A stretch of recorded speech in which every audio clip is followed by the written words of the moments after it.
বঙ্গবন্ধুর ভাস্কর্য যারা ভাঙচুর করেছে তাদের বিচারের দাবি করছি। আমি ছাত্রলীগের কর্মী ছিলাম না, শুধু ছোটখাটো একটা নেতাও ছিলাম হলের পোস্টেড। আওয়ামী লীগ বিএনপির হাতে যদি আবার ক্ষমতায় থাকে কিচ্ছু পরিবর্তন হবে না।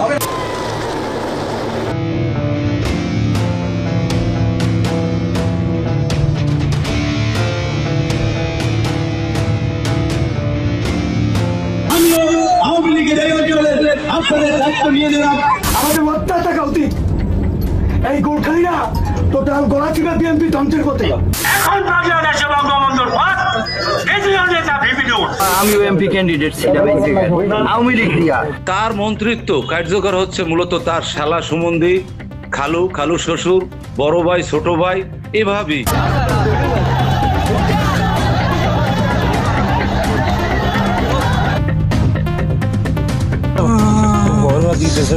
আজকে মন্ত্রী সাহেবের বাইরে অর্ডার এবং তার নেতৃত্বে আমাদেরকে হামলা করে তারা মারধর করে, তারা ঘরচুর ভাঙাচুর করে। বিপিনুরের নাম ভাঙাইয়া আমাদের অনেক পাওয়ার দেখায়, দাপট দেখায়, করবাদ খাটায়।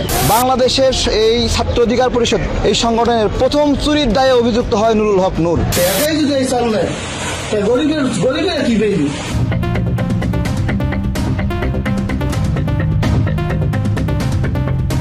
ডলি চট্টগ্রামের মেয়ে, এবং ওই মেয়েটা 15 দিন বিপিনুরের বাসায় ছিল। এটা রাজশাহী আমি।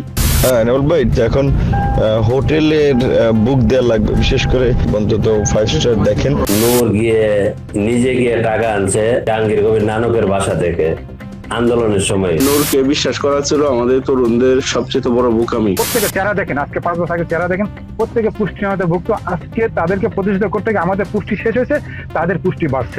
তারা প্রবাসীদেরকে টাকা কামানোর একটা উৎস হিসেবে ব্যবহার করেছে মাত্র।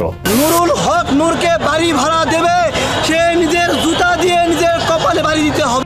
যখন আমরা কোনো একটা আন্দোলন ভালোভাবে গড়ে তুলি, টাকা পয়সা দেই, তো চূড়ান্ত পর্যায়ে সে হচ্ছে নেতৃত্ব ছাইরা পালায় যায়। কিংবা ইলিয়াসরা যার তার বিরুদ্ধে ভিডিও বানাচ্ছে, নানান ন্যারেটিভ তৈরি করছে, অপপ্রচার চালাচ্ছে।